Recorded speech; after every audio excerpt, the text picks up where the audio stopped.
Gusto ko po na ma-inspire ka ngayong gabi. And gusto kong maramdaman mo na may pag-asa pa sa mga pangarap mo. Okay lang ba ngayong gabi, alalahanin mo pa yung pangarap mo sa pamilya mo, pangarap mo sa asawa mo, pangarap mo sa mga anak mo, pangarap mo pa sa buhay mo, lahat ng objectives kanina about sa bahay na gusto mo, sa sasakyan, sa travel. Okay lang ba na habang inaalala mo yung mga yan, maramdaman mo ngayong gabi na posible pa at may chance pa para makuha mo ang lahat ng yan? Kasi, ako magkukwento ako ngayon, pero be ready, pakikuha po yung tissue dyan sa katabi nyo. At kuha po kayo ng tissue or timba, baka maiyak po kayo sa malang magpakailanman story ko. Pero gusto ko magkwento ngayong gabi para paghugutan mo ng lakas. Para maramdaman mo may pag-asa pang makabangon sa sitwasyon na meron ka. Kasi once upon a time, dati lang din po ako nabaon sa utang, nakasangla yung ATM. Anyway, so imagine mo po kung ang tatay ko po nangangalakal, bakal, bote, trabaho, nanay ko nagtitinda ng Yakult. Mahirap po, sobrang hirap. Diyan pa lang, ramdam mo na nagaling po ako sa mahirap na pamilya. Lima kaming magkakapatid. Tinanggap ko na po sa sarili ako, hindi ako kayang paaralin ng parents ko. Kaya alam niyo po, nag-working student ako para lang matapos ko yung pag-aaral ko. And 2010, I graduated, Bachelor of Secondary Education, major in Mathematics. And pumasa po tayo, same year, 2011, ilang buwan lang po yung lumipas, naging public school teacher po agad tayo. And kung nakikita niyo po yung family picture po namin dyan, nung time po na nag-graduate ako, that time ako lang po yung nakatapos na 4-year course na may stable job, kaya ang hirap na pasan ko po ang daigdig. Sa mga breadwinner po dyan, sa mga nararamdaman nila, napasan nila ang daigdig at buhat-buhat nila ang responsibility sa buong pamilya nila. Nakaka-relate po ako sa inyo. Pero ngayon, gusto ko maramdaman mo, posible pala talagang matulungan mo po sila because of the program na napakinggan nyo. Alam nyo po ba, dating ako lang yung nakatapos ng pag-aaral, pero because of the program, kaming 5 magkakapatid nakatapos na po ng pag-aaral. Ngayon, balik po ako dun sa sitwasyon ko. 2011 ako na-in sa public, 21 years old pa lang ako, pero alam nyo po, 2013, 2 years pa lang ako sa DepEd, baon na ako sa utang. Umabot 1 milyon yung niloan ko, nagpagawa ng bahay sa family, sa parents' house, pero alam niyo po, 1 milyon na yung niloan ko, hindi pa rin tapos ang bahay. At doon ko na-realize, grabe no, ang mahal pala magpagawa ng bahay. 1 milyon na yung niloan ko sa DepEd, pero hindi pa rin pala yun kaya. And dahil 1 milyon na yung loan ko, imagine 23 years old pa lang ako, may 1 milyon na akong utang sa bangko. Pagawa lahat yun sa bahay. And life goes on, nag-move on, 5,000, tinitipid ko po yung sarili ko sa pagkain, pamasahe, araw-araw sa buong family. And 2 years po yung lumipas, 2015, 25 years old po ako dyan, kinasal po kami ng husband ko. Saktong 2nd year anniversary po namin magjowa. Yun po yung nung kinasal kami, pero alam niyo po, 150,000 na ubos sa isang araw lang. And alam niyo po, galing na naman yan sa loan. 3 years mong babayaran pero isang araw lang naubos. Another year yung lumipas, nagka-baby ng anak, normal delivery, 30,000, 20,000 dahil first baby, lahat ng gamit, bago lahat. Niloan na naman po yan. And 2017 po, nung nag 1 year old po yung anak ko, galing na naman sa utang, isang bonggang okasyon. And another is, bumukod po kami ng bahay ng husband ko, may lote po sila. Diyan po, sinangla ko na yung ATM ko. Why I am sharing this? 27 years old pa lang ako, nakasangla na yung ATM ko. Teacher ako, permanent yung trabaho ko. Teacher 3 na 30,000 yung sinasahod. Pero nakasangla ang ATM, ibig sabihin, basic at simple pa lang yung mga pinaranas ko sa pamilya ko, pero hindi pa rin kasya at hindi pa rin kaya ng sahod lang sa DepEd. Ito po malalang nangyari sa akin. Ilang buwan lang kaming tumira dun sa bahay po na yon. Na-aksidente po yung asawa ko, namatay. Kaya nakita nyo po dyan, may lapida. 2017, 27 years old. Widowed, single mom po ako. Kaya kung iisipin nyo po, kung teacher ako at walang sinasahod, saan ako kukuha ng panggatas diaper ng anak ko? Ito pa malupit. Ako pa yung breadwinner sa amin. Pinapaaral ko po yung 2 kapatid ko na college. And ako din po ang inaasahan nila magbayad ng bills. Alam niyo po anong nangyari? Papapromote ako, master teacher. Sinipagan, dinalingan, 10 years ako sa DepEd. Honestly, binigay ko na po yung the best. Alam ko yan, kung gaano ako magtrabaho, kung gaano ako ka-committed sa pagtuturo, kung gaano ako ka-dedicated sa pagtuturo. Pero alam niyo po, I'm very disappointed po. I'm not against DepEd. It so happen lang kasi sa akin to. And sigurado may makaka-relate sa akin. I'm not against DepEd. At hindi po ito sa lahat nangyayari. Pero ako kasi naging biktima dahil master teacher promotion po pero best friend ng principal lang na-promote kahit ganito po kakapal yung mga credentials ko. Sabi ko, ang hirap para maging empleyado, sipagan galingan mo na pero di ba backer pa din pala. Eh hindi naman ako ganun ka-close at mahilig makipag-close sa boss para lang tumaas yung rango. Kaya hindi pala sapat talaga yung mga papers lang. And doon ko nakita, doon ako nagising sa katotohanan. Hindi na pagtitipid yung solusyon, hindi na pangungutang yung solusyon. Ang solusyon, kailangan na ng dagdag pagkakakitaan. Kaya kung ikaw nasa Zoom ka ngayon, naghahanap ka ng paraan, naghahanap ka ng dagdag pagkakakitaan, congratulations, we are in the same page. Naghanap lang din po ako ng dagdag pagkakakitaan dati dahil napatunayan kong hindi kaya ng sahod ko. Ang responsibility ko bilang breadwinner, ang responsibility ko bilang single mom, ang responsibility ko bilang taong may mataas pang pangarap para sa sarili at para sa pamilya. And alam niyo po, yung napakinggan yung program kanina na present at diniscuss po ni Coach Leo ninyo, yun lang din po yung ginawa ko. 4 na taon ko na po itong ginagawa. Ano pong nangyari sa akin? Hindi ko po ito niyayabang, pero gusto kong maramdaman mo ngayon. Ito yung future na naghihintay sa'yo kapag ginawa mo yung business. Imagine! Hindi nanggaling sa personal kong pera, pero ito yung ibinigay sa akin. 155,000 in just 1 month. 143,000 in just 1 month. Ito malupit. 301,000 in just 1 month. 1 year na salary ko sa DepEd, kinita ko lang ng isang buwan dito. Another is 161,000 in just 1 month. And as of now po, 4 million na po yung kinita ko. Kung 4 years, 4 million, pwede na po ba? Pagtsagaan nyo na. Kaya po namin ituro sa'yo, 12 months or 1 year, kitain mo 1 million per year. Pwede na ba? Malaking tulong, di ba?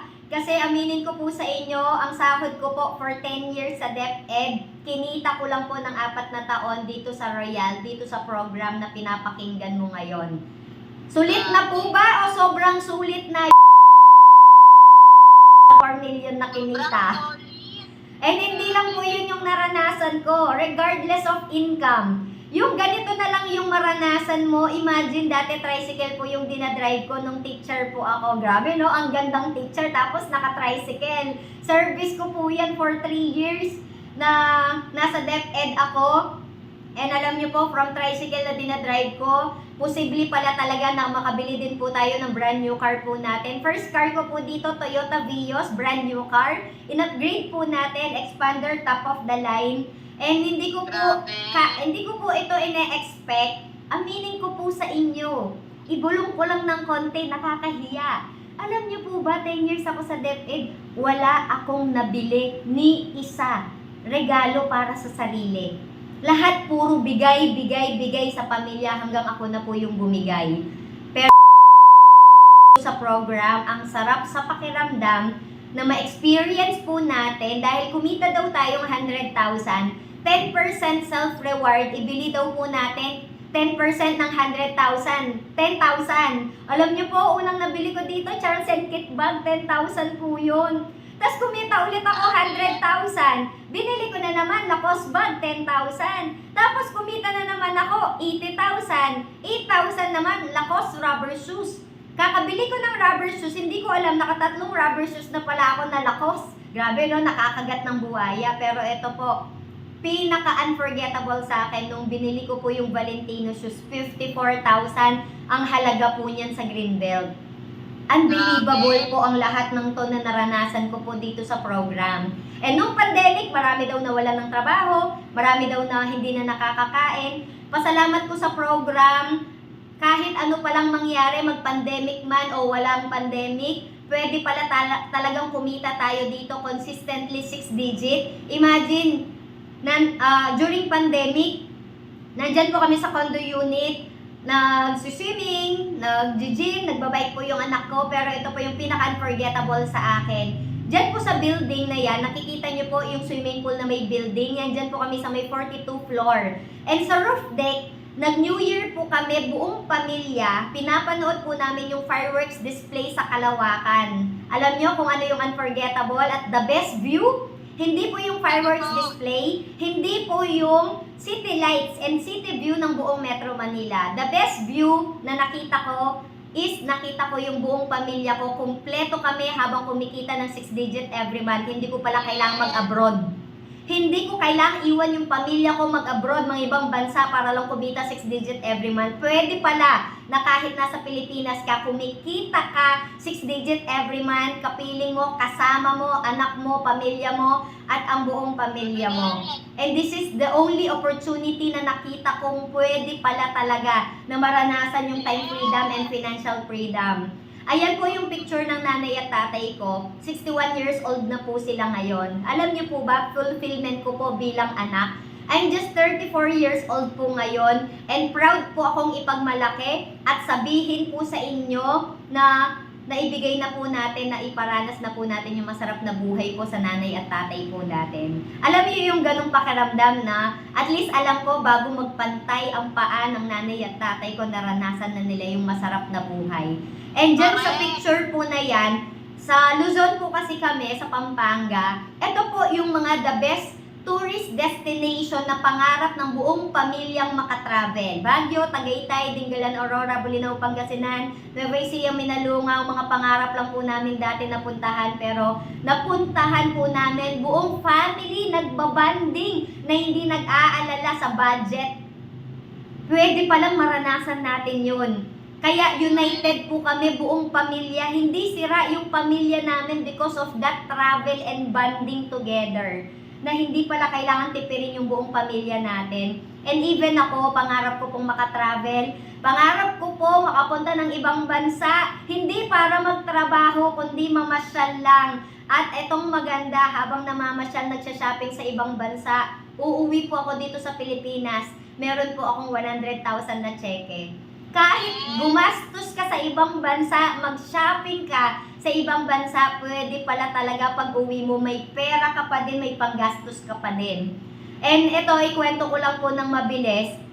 Baka kasi iniisip mo, para lang to sa mga kakilala mo.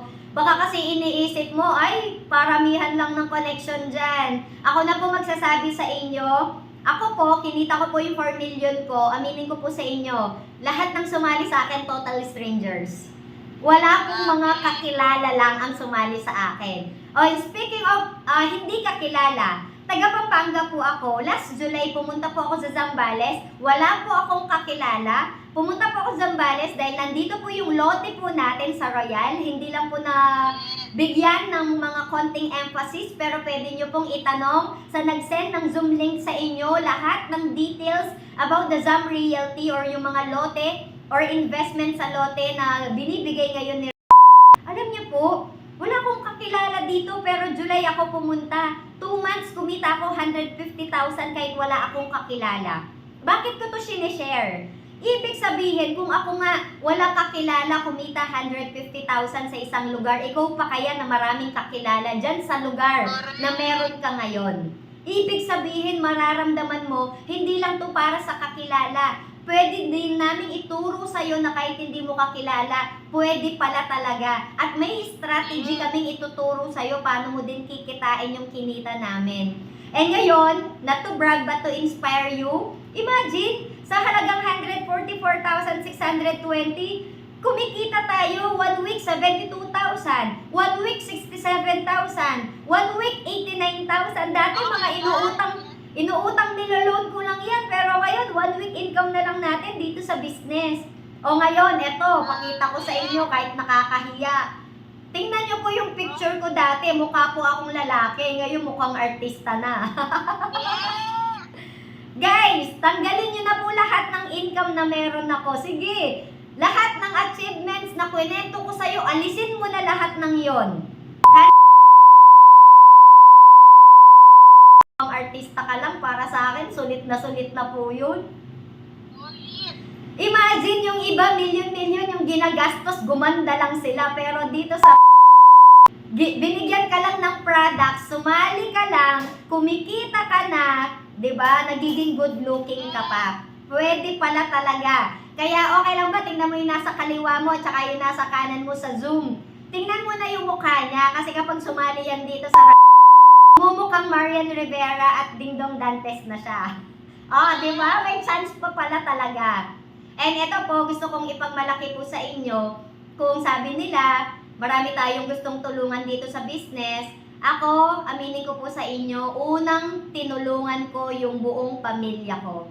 Una ko po silang isinama dito sa negosyo po natin. And hindi lang po yan updated, hindi na lang po siya 11 million ngayon. Hindi na lang po kaming 7 ang nakasali dito. Even yung anak ko na 8 years old pa lang. Even yung pamangkin po namin at yung asawa ng mga kuya ko nakasali na din po dito sa company po natin. Bakit ko po yan pinapakita? Para maramdaman mo. Kung iniisip mo na scam pa din to, guys, wala namang sigurong scammer na idadamay pati buong pamilya niya.